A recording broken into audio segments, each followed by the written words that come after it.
The rain was coming down hard that Tuesday night, hitting the windows like someone throwing handfuls of gravel.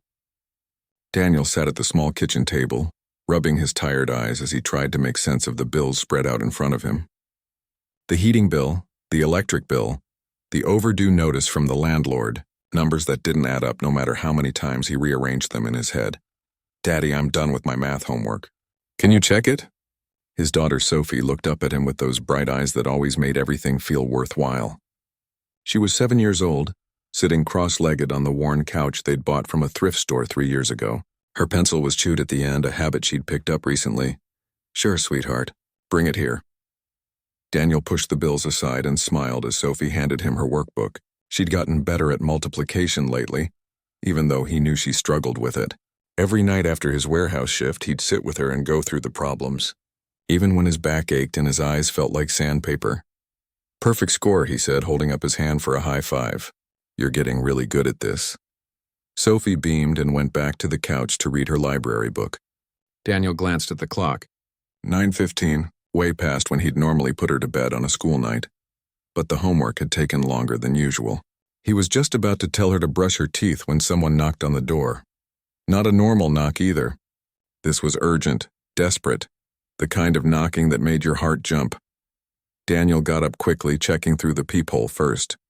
You had to be careful in this neighborhood, especially at night. What he saw made him pause. A young woman stood in the hallway, completely drenched from the rain. She couldn't have been more than 25, with dark hair plastered to her face and a coat that looked expensive, but was now ruined by water. But that wasn't what made him stare. She was pregnant. Very pregnant.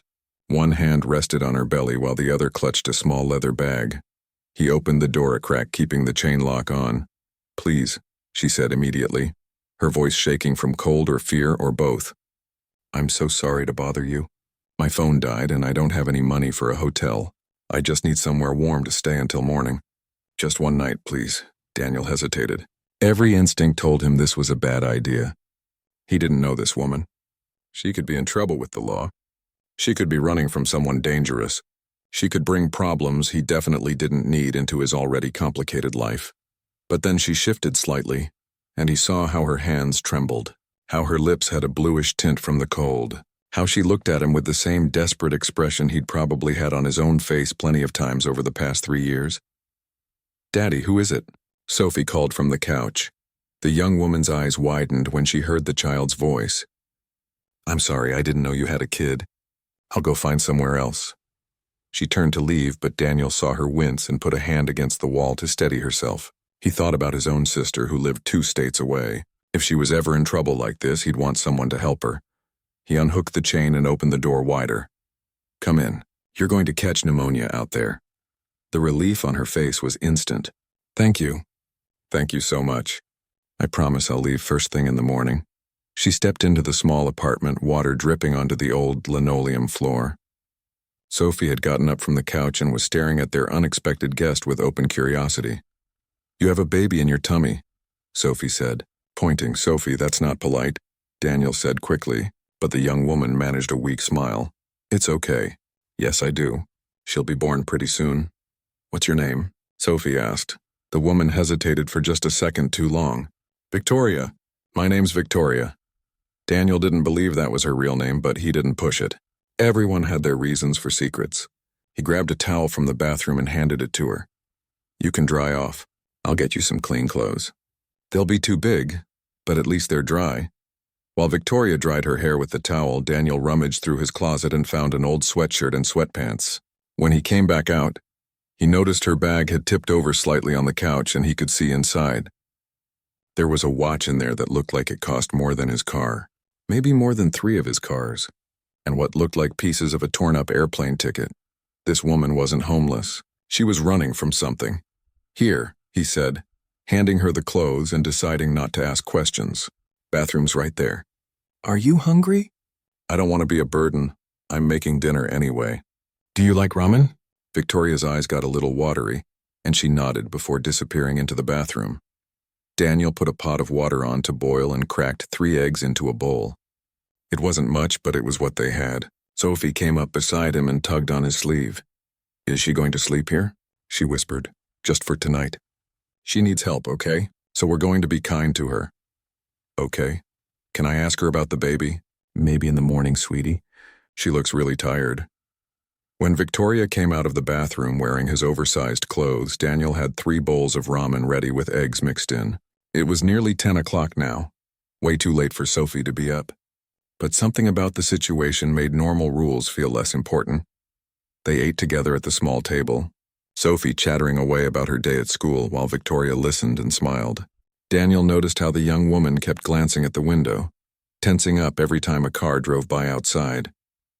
Her hand would move to her belly, protective and worried. After dinner, Daniel set up the couch with blankets and a pillow. It wasn't comfortable.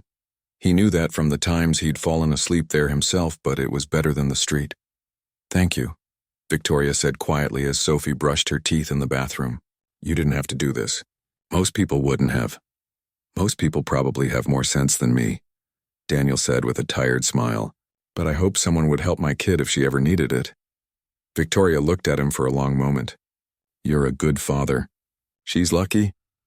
After Sophie was tucked into bed, Daniel lay on the air mattress in his daughter's room, which is where he'd been sleeping since they moved into this tiny 1-bedroom apartment. He could hear Victoria moving restlessly on the couch, getting up to look out the window more than once.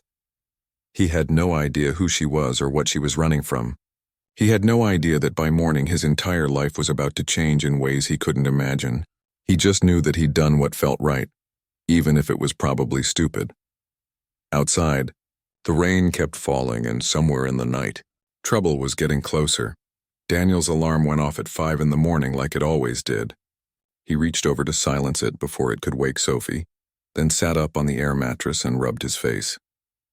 His whole body ached from the double shift he'd worked yesterday, and today was supposed to be another long one at the warehouse. He quietly opened Sophie's bedroom door and stepped into the hallway, expecting to see Victoria still asleep on the couch. Instead, he found her in the bathroom gripping the sink with both hands, her face pale and covered in sweat. "Hey, are you okay?" Victoria looked up at him, trying to smile but failing. "I'm fine. Just felt a little sick. Morning sickness, you know." But Daniel had been through pregnancy before, back when his wife was still around. He recognized the look on Victoria's face, and it wasn't morning sickness. "How far apart are the pains?" Victoria bit her lip. "I don't know. Maybe 15 minutes. But it's too early. The baby's not due for 3 more weeks. It's probably just false labor." "How long has this been going on?" "Since about 3 in the morning." Daniel felt his stomach drop. 3 in the morning was 2 hours ago. "We need to get you to a hospital." "No." Victoria's voice came out sharper than she probably intended. She grabbed his arm. "No hospitals. I can't go to a hospital." "They'll find me." "Who will find you?" Before she could answer, she doubled over with another contraction, this one clearly stronger than the last. She let out a small cry and squeezed Daniel's arm so hard he thought she might break it. When the pain passed, she was breathing hard. "Okay, maybe we should go to a hospital." Daniel ran back into Sophie's room and gently shook his daughter awake. "Sophie, honey, we need to take Victoria to the hospital." "Get dressed quickly, okay?" Sophie rubbed her eyes, confused. "Is the baby coming?" "Yeah, I think so." "Come on, fast as you can." 10 minutes later, they were in Daniel's beat-up Honda racing toward County General. It was the closest hospital, the one that served people without fancy insurance or fat bank accounts. Victoria sat in the back seat with Sophie, squeezing the little girl's hand through each contraction, which were now coming every 10 minutes. "What's your full name?" Daniel asked as they pulled into the emergency entrance. "They're going to need information." Victoria hesitated again, that same pause from last night. "Just tell them I'm your cousin, please. I'll explain everything later." "I promise." Daniel wanted to argue, wanted to tell her that lying to a hospital was probably illegal. But another contraction hit her and she cried out. There wasn't time to debate. The next few hours were a blur. Nurses rushing around, doctors asking questions Daniel couldn't answer, paperwork he had to fill out using his own address because Victoria refused to give hers. Sophie sat in the waiting room with a coloring book, the nurses. Daniel sat on the curb next to his dead car and wanted to cry. Without the car, he couldn't do rideshare. Without that income, they'd be evicted in a month. Maybe less. When he finally made it home on the bus, it was past midnight. The apartment was dark except for a small lamp in the living room where Olivia sat feeding Hope a bottle. She looked up when he came in, had given her, completely calm in the way only kids can be during chaos. At 11:30 that morning, Victoria gave birth to a baby girl. 6 pounds, 3 ounces, healthy lungs based on how loud she could scream. When the nurse brought the baby out to show Daniel and Sophie, wrapped in a pink hospital blanket, Sophie's eyes went wide. "She's so tiny," Sophie whispered. "She's perfect," the nurse said with a smile. "Mom's doing fine too. You can go see her in a few minutes." Daniel should have been at work 3 hours ago. His phone had been buzzing with calls from his supervisor, calls he'd been ignoring. He'd never called in sick before, not in 2 years of working at that warehouse. They weren't going to be happy. But when he walked into Victoria's room and saw her holding that tiny baby, tears streaming down her face, he knew he'd made the right choice. "Thank you," she said quietly. "I couldn't have done this without you." "What are you going to name her?" Sophie asked, climbing up to sit on the edge of the bed. Victoria looked down at the baby and smiled. "Hope. Her name is Hope." Over the next 2 days, while Victoria recovered in the hospital, the truth started to come out in pieces. Victoria wasn't her real name. It was Olivia Westbrook. And the reason that name sounded familiar was because the Westbrooks owned half the city: real estate, tech companies, hotels. If you lived here, you'd seen their name on buildings downtown. Olivia's father was Richard Westbrook, the billionaire who'd built his empire from nothing and expected his children to marry into other powerful families. When Olivia fell in love with a regular guy named Tyler, an architect who designed homes for normal people, her father had been furious. "Tyler died 4 months ago," Olivia said quietly, staring at baby Hope sleeping in her arms. "Car accident on the highway." But it didn't feel like an accident. The police said he lost control, but Tyler was the most careful driver I ever knew. Daniel felt a chill run down his spine. "You think your father had something to do with it?"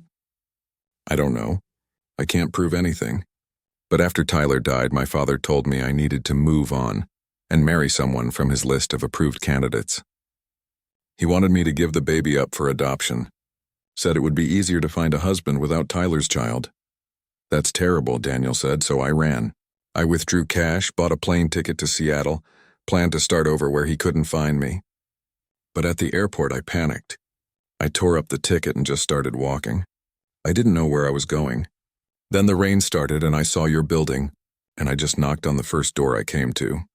"I'm glad you picked mine," Daniel said, and meant it. But the hospital stay brought new problems Daniel hadn't considered. The bills. Without insurance and without any identification from Olivia, everything was falling on Daniel's shoulders as the person who'd brought her in. The hospital wanted to know how they'd be paying for the delivery, the 2-day stay, all the medications and care. Daniel stared at the preliminary bill a nurse handed him and felt sick. $12,000. It might as well have been $12 million for all the chance he had of paying it. That evening, after the hospital social worker had come by with concerned questions about their living situation, Daniel sat in the uncomfortable plastic chair next to Olivia's bed and tried to figure out what to do. "I can pay it," Olivia said quietly. "I have access to a trust fund. But the moment I use it, my father will know exactly where I am. His lawyers monitor every transaction. How much time would it take him to find you?" "A day, maybe less." Daniel rubbed his temples. His car had barely made it to the hospital. His credit cards were maxed out and he'd probably lost his warehouse job by now. But looking at Olivia holding baby Hope, both of them vulnerable and scared, he couldn't imagine turning them away. "Okay," he said finally. "Here's what we're going to do. You and Hope come home with me and Sophie. Just for a little while until you figure things out. We'll deal with the bills somehow." "Daniel, I can't ask you to do that." "You're not asking.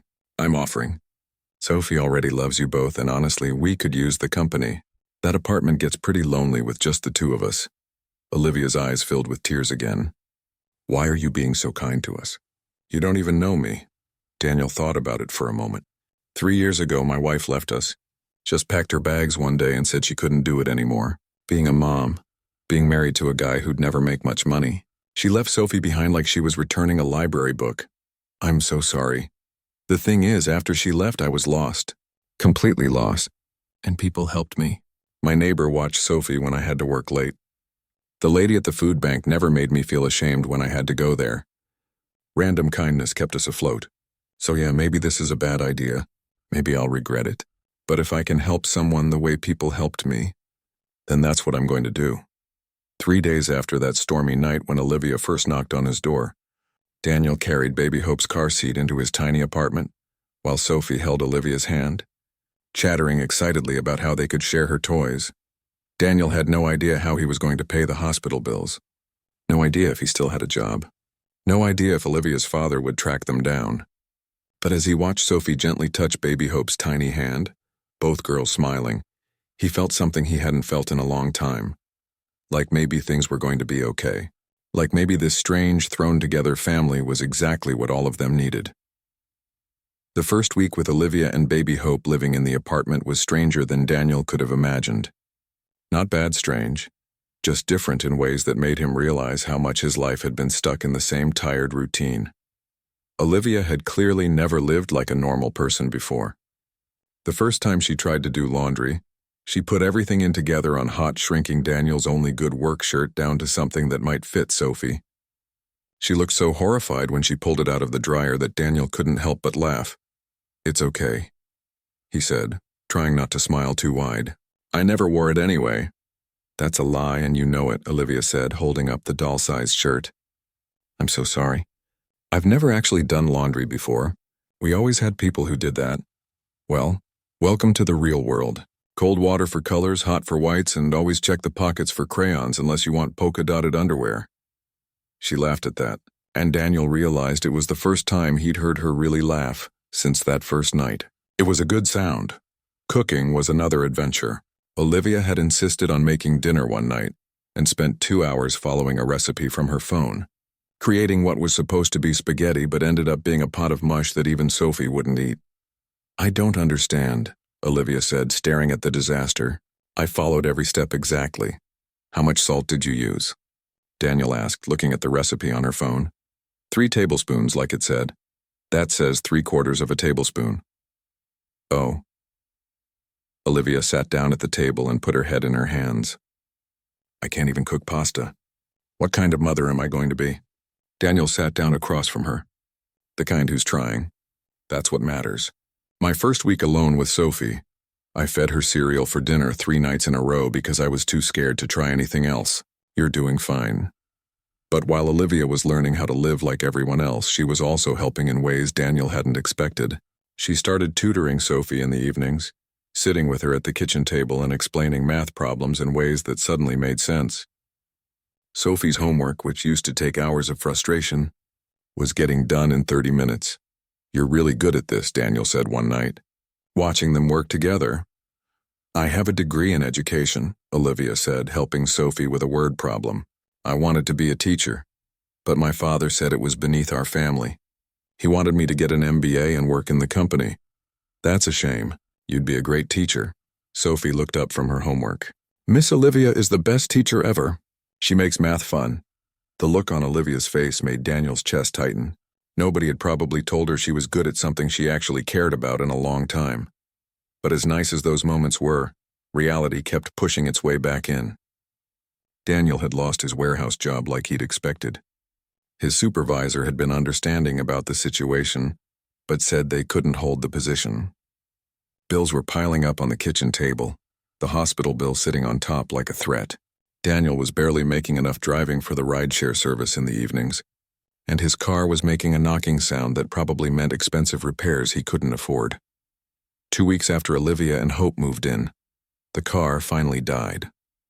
Just stopped running in the middle of an intersection, causing 3 other cars to honk at him before he could push it to the side of the road. The tow truck driver quoted him $1,500 to fix it. "What happened?" "You've been gone for hours." "Car died. Can't afford to fix it." Daniel slumped onto the couch next to her, too tired to pretend everything was fine. "I don't know what we're going to do." Olivia was quiet for a moment, adjusting Hope in her arms. "I have money, Daniel. Let me help. We've talked about this. The second you access that trust fund, your father finds you. So maybe it's time to face him. I can't keep hiding forever, and I can't watch you destroy yourself trying to take care of all of us. I'm not letting you go back to that life." "Who said anything about going back?" Olivia looked at him, and in the dim light, Daniel could see the determination in her eyes. "I just said face him. There's a difference." Before Daniel could argue, Hope started fussing, and Olivia stood up to walk her around the room, bouncing gently and humming. Daniel watched her, this billionaire's daughter who'd never done laundry or cooked pasta, swaying back and forth with her baby in his cramped apartment like she belonged there. Sophie wandered out of the bedroom, rubbing her eyes. "Why is everyone awake?" "Just feeding the baby, sweetheart," Daniel said. "Go back to bed." But Sophie climbed up on the couch next to him instead. "Daddy, are we going to be okay?" Daniel looked at his daughter, at Olivia and baby Hope, at the stack of bills on the table that seemed to grow every day. He should probably tell Sophie the truth, that he didn't know if they'd be okay. But instead he pulled her close and kissed the top of her head. "Yeah, kiddo, we're going to figure it out." The next morning, Daniel woke up to the sound of Sophie and Olivia talking in the kitchen. He checked his phone and saw it was almost 9, which meant he'd slept through his alarm. He stumbled out of the bedroom to find Olivia making pancakes, actually making them correctly this time, while Sophie set the table. "Look, Daddy, Miss Olivia is making breakfast and she didn't burn anything." Olivia turned from the stove and smiled. "I watched 3 tutorial videos last night while Hope was sleeping. I'm pretty sure these are edible." They sat down together, the 4 of them crowded around the small table, and Daniel had to admit the pancakes were actually good. As they ate, Olivia kept glancing at him like she wanted to say something but wasn't sure how. "What is it?" Daniel finally asked. "I was thinking about something you said a while back, about how people helped you when you were struggling." "Yeah? What if we did that for other people? What if we created something that helped families like yours, people who just need a break?" Daniel put down his fork. "What are you talking about?" "I have money sitting in that trust fund. Money I've never touched because I hated what it represented. But maybe it could mean something different. Maybe we could start a foundation or a charity. Something that helps single parents who are barely holding on. You'd know exactly what they need because you've lived it." "Olivia, that's a nice idea, but your father would never let you do something like that. He doesn't get to decide anymore." She looked at Hope sleeping in the bassinet next to the table. "I'm her mother now.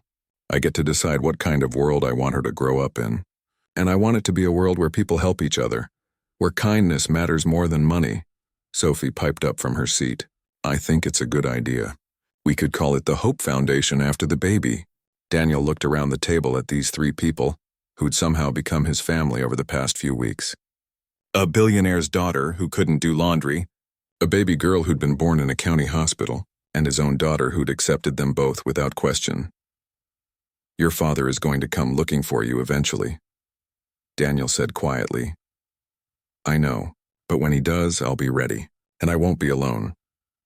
That afternoon, while Sophie was at school and Hope was napping, Olivia made the call that would change everything. She contacted her father's lawyers and told them she wanted to access her trust fund for a specific purpose.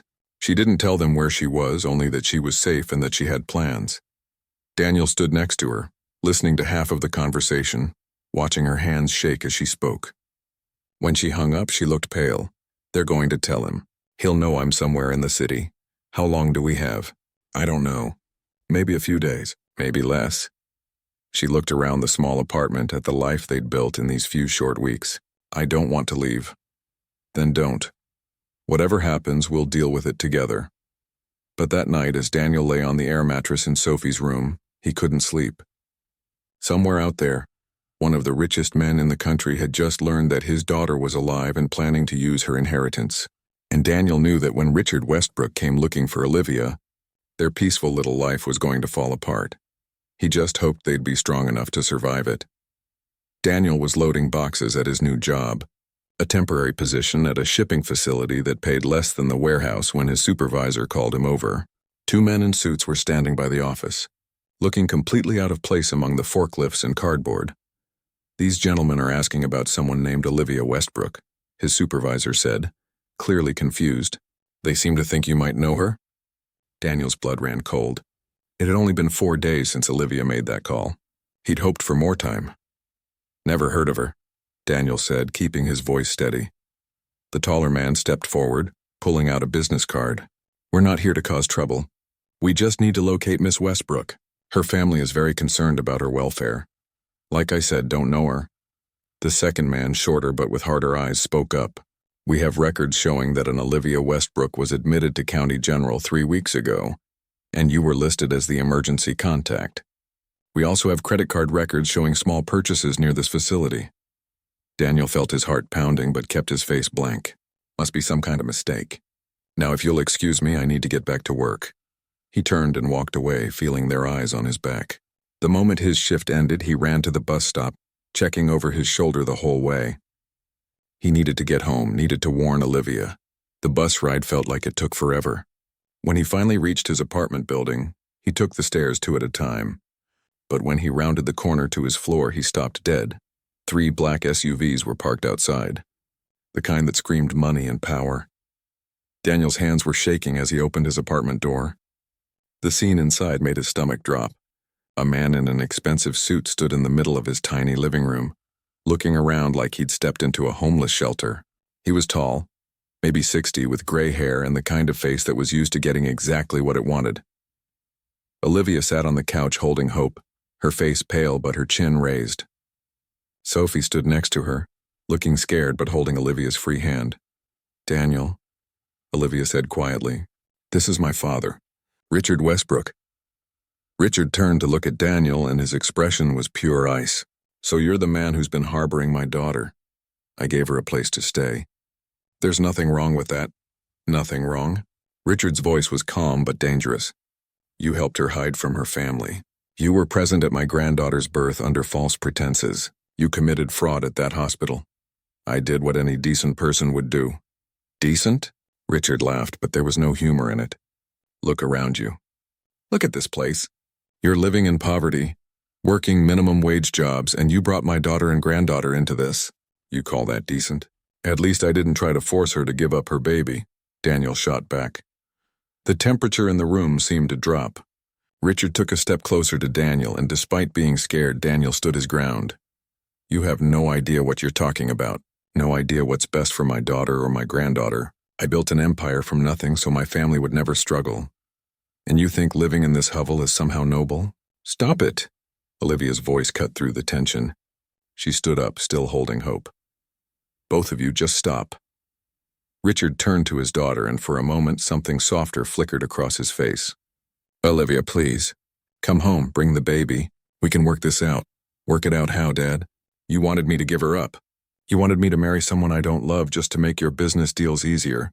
That's not working things out. I want what's best for you. For both of you.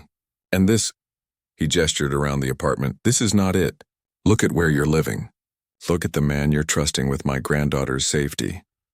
"This man," Olivia said, her voice shaking with emotion, "showed me more kindness in one night than you've shown me in years. He took us in when he had nothing. He missed work to take me to the hospital. He's been helping me learn how to be independent, how to take care of Hope, how to live a real life." "A real life?" Richard's voice rose. "You think this is real life? What happens when the money runs out, Olivia? What happens when this place falls apart? What happens when he can't afford food or medicine for that baby? Then we figure it out together," Olivia said firmly. Richard pulled out his phone and made a call, speaking quietly into it. When he hung up, he looked at Daniel. "I have lawyers on the way. They're bringing documentation of your fraud at County General, evidence that you're unfit to have children in your care, and a child services report about the living conditions here." Daniel felt like he'd been punched. "You called child services?" "I did what I had to do to protect my family." Richard's eyes were cold. "I'm giving you a choice. You can walk away now, forget. You ever met my daughter, and I'll make sure those charges disappear. I'll even compensate you for your trouble." $100,000, Sophie gasped. Even at 7 years old, she understood that was a lot of money. Daniel looked at the stack of bills on his kitchen table, at his beat-up furniture, at everything that screamed how much he was struggling. $100,000 would solve everything. He could get a new car, pay off the hospital, move to a better place, give Sophie things he'd never been able to afford. But then he looked at Olivia, standing there with tears in her eyes, holding Hope close. He looked at Sophie, who was gripping Olivia's hand like she was afraid to let go. He thought about the past 3 weeks, about the strange little family they'd become, about teaching Olivia how to cook and watching her help Sophie with homework. "No," Daniel said quietly. "Excuse me?" Richard looked genuinely shocked. "I said no. I'm not taking your money and I'm not abandoning them. You can threaten me all you want, but Olivia is an adult. She gets to make her own choices. And if she wants to stay here, then she stays here. You're making a serious mistake. Maybe, but it's my mistake to make. Richard's face turned red. You have no idea who you're dealing with. I can destroy you. I can make sure you never work in this city again. I can take everything from you. You can't take the things that actually matter, Daniel said, surprised by how steady his voice was. And that's something you've probably never understood. For a long moment, nobody moved. Then Sophie did something that surprised everyone. She let go of Olivia's hand and walked straight up to Richard Westbrook, this intimidating billionaire who just threatened to destroy their lives. You're making Miss Olivia cry, Sophie said, her small voice clear in the silent room. And that's not nice. She's part of our family now, and so is baby Hope. If you were really her daddy, you'd want her to be happy instead of scared. Richard looked down at this little girl staring up at him with no fear in her eyes, just honest disappointment. Something shifted in his expression like a crack appearing in ice. She's right. Olivia's voice was barely a whisper. I've been scared of you my whole life, Dad. Scared I'd disappoint you, scared I'd make the wrong choice, scared I'd lose your approval. But you know what? These past few weeks living here with Daniel and Sophie, I haven't been scared at all. I've been happy. Actually happy for the first time since Tyler died. Tyler was wrong for you, Richard said, but his voice had lost some of its edge. No, he wasn't. He was kind and good, and he loved me for who I was, not for what I could do for his career or his bank account. And when he died, you didn't even let me grieve. You just tried to erase him like he never mattered. I was trying to protect you by controlling every part of my life. That's not protection, Dad. That's a prison. Richard stood there, this powerful man who was used to winning every argument, every negotiation, every battle, but facing his daughter holding her baby, standing in a shabby apartment with a single father and his daughter who'd just called him out, he seemed to shrink somehow. He walked to the window and stood there for a long time, looking out at the city he'd conquered. When he finally spoke, his voice was different. Tired. When your mother died, I promised her I'd take care of you, that you'd never struggle the way we did when we were young. Everything I built for you. I know, Dad. But you can't control someone's whole life just because you're scared they'll get hurt. That's not love. That's fear.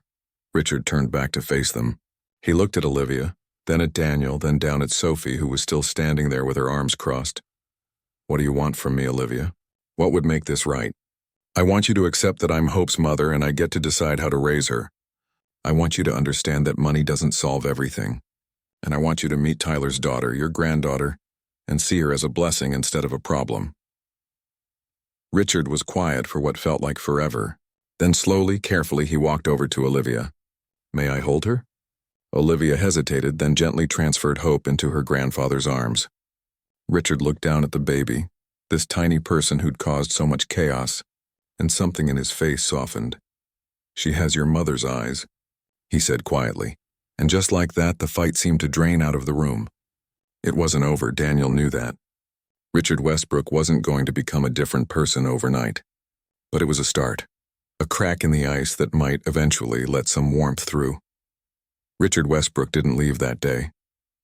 He sat on Daniel's worn couch holding baby Hope for almost an hour, not saying much, just looking at her like he was trying to figure out a puzzle. When Hope grabbed his finger with her tiny hand, Daniel saw the billionaire's eyes get watery. I'd like to come back tomorrow, Richard said finally, carefully handing Hope back to Olivia. To talk more about your plans. After he left, the apartment felt different, bigger somehow, like they could all breathe again. That went better than I expected, Daniel said, collapsing into a chair. He called child services on us, Olivia pointed out. That's not exactly Father of the Year material. No, but he held Hope, and he listened to you. That's something. Over the next 2 weeks, Richard came by the apartment almost every day. The first few visits were awkward, with him sitting stiffly on the couch, clearly uncomfortable in the small space. But Sophie, who didn't understand why anyone should be intimidated by someone just because they were rich, treated him like any other adult. Want to see my drawings? She asked one afternoon, shoving her school artwork in his face. I suppose, Richard said, taking the papers carefully. This one is Miss Olivia and baby Hope, and this one is my daddy, and this one is all of us together as a family. See, that's you in the corner. I made you smile because you should smile more. Richard stared at the drawing of himself, this crayon version with a big smile that he definitely hadn't been wearing lately. "It's very good," he said quietly. "You can keep it if you want. Then you won't forget to be happy." Something about that moment changed things.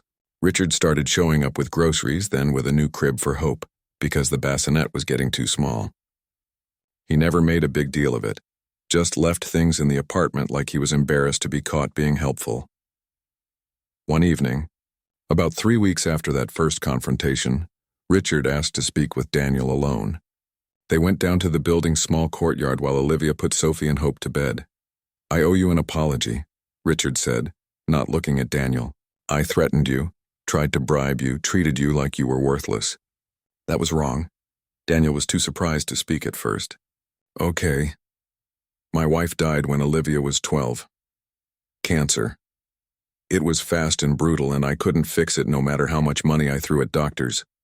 After that, I became obsessed with control. If I could control everything, plan for everything, then nothing bad could happen again. That's not really how life works. No, it's not. But by the time I figured that out, I'd already pushed Olivia away. When she fell in love with Tyler, a man I hadn't chosen and couldn't control, I panicked. I thought if I could just steer her back to the path I'd planned, everything would be fine." "What about Tyler's accident?" Daniel asked carefully. Richard looked at him sharply. "I had nothing to do with that. I may be controlling, but I'm not a murderer. It was investigated thoroughly. He hydroplaned on a wet road." He paused. "But I didn't mourn him. I didn't support Olivia through her grief. I just saw it as an opportunity to move forward with my plans. That's something I have to live with." They stood in silence for a moment, listening to the city sounds around them. "She wants to use her trust fund to help people," Daniel said. "Single parents who are struggling. She asked me to help her run it." "I know. My lawyers told me." Richard smiled slightly. "It's a terrible business decision. No profit margin, high overhead, money going to people who can't pay it back. But it's exactly what my wife would have done. Before I got rich, before we had everything, she was always the one helping neighbors, sharing what little we had. I forgot that part of who we were." Richard pulled out an envelope from his jacket. "This is a check, not for you to go away. For the foundation, matching funds for whatever Olivia puts in." Daniel took the envelope but didn't open it. "Why?" "Because you showed my daughter kindness when she had nothing to offer you in return. Because you stood up to me when I tried to bully you. Because that little girl in there drew me smiling in a family picture. And I realized I couldn't remember the last time I was actually part of a family instead of just running one." Richard's voice cracked slightly. "Because I want to be in my granddaughter's life, and I know that means changing." 6 months later, Daniel stood in front of a renovated building in a neighborhood that had seen better days. The sign above the door read Hope Foundation in simple letters. Inside, the space had been transformed into offices, counseling rooms, and a daycare center. But the most important part was upstairs, where they'd created affordable apartments for families in crisis. Olivia walked up beside him, Hope in a carrier on her chest. "You ready for the opening? Are you sure about this? We could have gone with something fancier. This is perfect. We're helping people in the same neighborhood where you helped me. That means something." The ceremony was small. A few local officials, some families they'd already started helping, and news crews that Richard had somehow convinced to cover the story.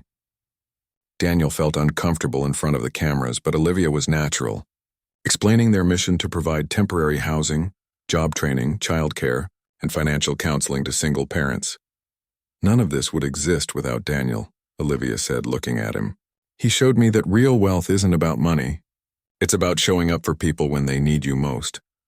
Richard stood in the back watching his daughter speak. He'd been in therapy for 3 months now, working through decades of control issues and grief he'd never processed. It was slow going, but he was trying. After the ceremony, as people toured the building, Sophie ran up to Daniel. "Daddy, look.